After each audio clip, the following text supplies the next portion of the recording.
Everyone. साधा ढोकळा तर सगळ्यांनी खाल्ला असेल, पण मी आज एक ढोकळ्याची नवीन रेसिपी सांगणार आहे. त्याच्यासाठी मी जे अख्खे मूग आहेत याला मी रात्रभर भिजत घालून ठेवलेलं आहे आणि त्याच्यानंतर ते जरासे जेव्हा सॉफ्ट होतील त्याच्यानंतर त्याला मिक्सरच्या भांड्यात घ्यायचं आहे. त्याच्यामध्ये 3-4 लसूणच्या पाकळ्या आणि एक छोटासा अद्रकचा तुकडा टाकायचा आहे आणि त्याची अशी एक छान स्मूथ अशी पेस्ट बनवून घ्यायची आहे. साईड बाय साईड तुम्ही तोपर्यंत स्टीमर रेडी करून ठेवू शकता.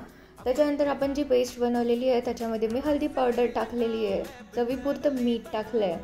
आणि तुम्हाला माहिती आहे का, इनोच्या कंपनीने कधीच विचार केला नसेल की इंडियन विमेन त्याला ढोकळा, इडली या गोष्टी फुगवण्यासाठी यूज करतील म्हणून. तर आपलं हे अशापैकी मस्तपैकी हे पीठ रेडी झालं आहे ढोकळ्याचं. त्याच्यानंतर मी साईडला जो डब्बा आहे कुकरचा त्याला ऑइलनी छान मस्तपैकी ग्रीस करून त्याला मी साईडला ठेवलं आहे. त्याच्यानंतर एक इनोचं छोटं पॅकेट घ्यायचं. Eno is basically a fruit soda ज्याला आपण ॲसिडिटीसाठी यूज करतो, but we Indians we make jugaads. त्याच्यानंतर मी त्याच्यामध्ये एक इनोचं पूर्ण पॅकेट टाकलं आहे आणि त्याच्यावरती थोडंसं पाणी टाकून मग हे पीठ पुन्हा एकदा व्यवस्थित मिक्स करून घेतलं आहे. आणि मग आपण जो साईडला डब्बा ठेवलेला होता त्याच्यामध्ये हे मस्तपैकी असं आपलं पीठ जे झालेलं आहे ते त्याच्यामध्ये ओतायचं आहे आणि त्याला खाली थोडंसं टॅप करायचं आहे, म्हणजे त्याच्यामध्ये जे बबल्स वगैरे राहिलेले असतात पिठामध्ये ते सगळे निघून जातात. मग हे पीठ असं छान सेट झाल्याच्यानंतर मी जे स्टीमर ठेवलं होतं, आता स्टीमरच्या जागेवर मी इडलीचं जे भांडं असतं त्याच्यामध्ये आपण इडली बनवतो ते भांडं ठेवलं आहे आणि त्याच्यामध्ये थोडंसं पाणी उकळायला ठेवलं आहे आणि त्याच्यामध्ये खाली एक जे स्टँड असतं ना ते ठेवलं आहे आणि त्याच्यावरती मी हा कुकरचा डब्बा असा मस्तपैकी सेट करून ठेवणार आहे. आणि त्याच्यावरती झाकण ठेवून पहिले थोडा वेळ फुल गॅसवर, त्याच्यानंतर मीडियम गॅसवर आणि त्याच्यानंतर कमी गॅसवर असं याला कुक करून घ्यायचं आहे. त्याच्यानंतर याच्यामध्ये सुरी टाकून बघायची आहे. जर सुरी आपली त्याला काही पीठ चिटकून आलं तर ढोकळा अजून थोडा वेळ ठेवला पाहिजे आणि जर सुरी आपली क्लीन आली तर आपला ढोकळा इज रेडी. मग मी याला परत थोडा 5 मिनिट स्टीम करून दिलं आहे आणि आता आपला ढोकळा रेडी झालेला आहे.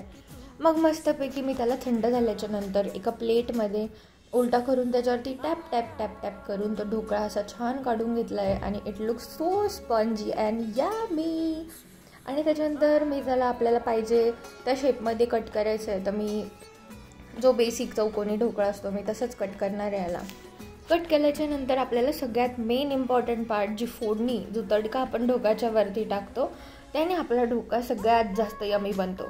तर त्याच्यासाठी सगळ्यात पहिले एक छोटासा तडका पॅन घ्यायचा किंवा छोटं पातेलं घ्यायचं, त्याच्यामध्ये ऑइल टाकायचं. त्याच्यानंतर त्याच्यामध्ये जिरे आणि मोहरी टाकायची. ते तडतडली की मग मी गॅस बंद करून दिला आहे.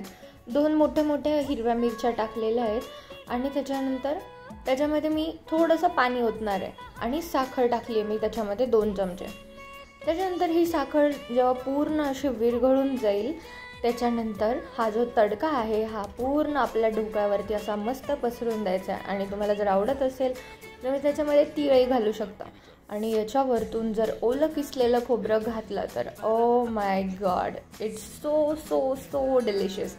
आणि look at the dhokla, it looks so tempting.